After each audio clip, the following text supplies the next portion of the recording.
As you open the box, you'll see the consumer unit.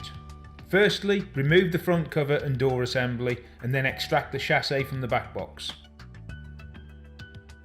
You will see there is an accessory pack. This contains a cable protector plate for the rear knockouts, some grommet strip and wing nuts for later. If you remove the back box, as it's the first thing to be installed, all of the other components can go back in the box to be kept safe from damage until they are needed later. Before installing a flush consumer unit, we need to understand how deep into the wall the back box needs to be. The top and bottom edges are 60mm deep. These need to be no further forward than flush with the stud-work.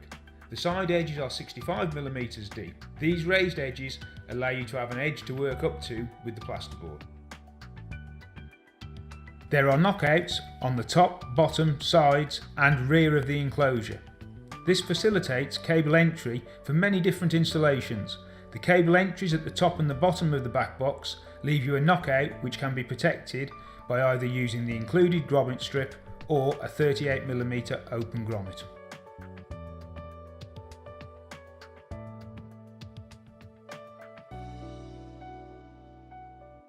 The rear cable entry edges are protected using the cable protector plate which is supplied with the board.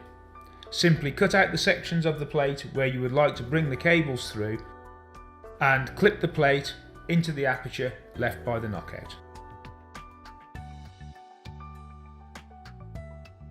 To comply with Part M of the building regulations, which states that the main switch should be 1400mm from the finished floor height plus or minus 50mm, the bottom of the back box must be installed at 1320mm from the floor plus or minus 50mm.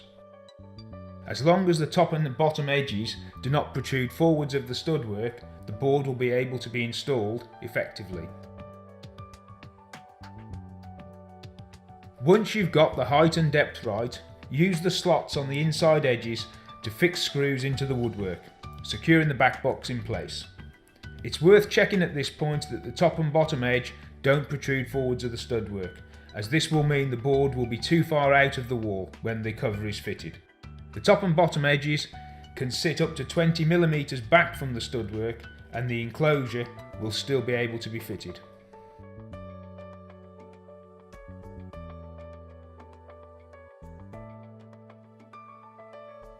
When you return to the installation after the boarding has been finished, you simply remove any building debris from inside the enclosure and then use your wing nuts from your accessory bag, put them on a couple of turns onto the stud and then reintroduce the chassis. If you pull the cables above the DIN rail through the opening in the chassis and locate the chassis on the 4 studs, push in until the return edges are flush with the front of the plasterboard and tighten the wing nuts. On the flush units, we have included the cable clamp to ensure that the meter tails are held tight and secure.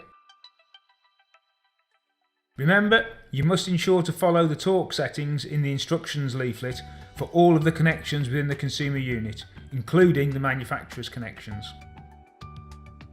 If we then refit the cover, your installation is complete.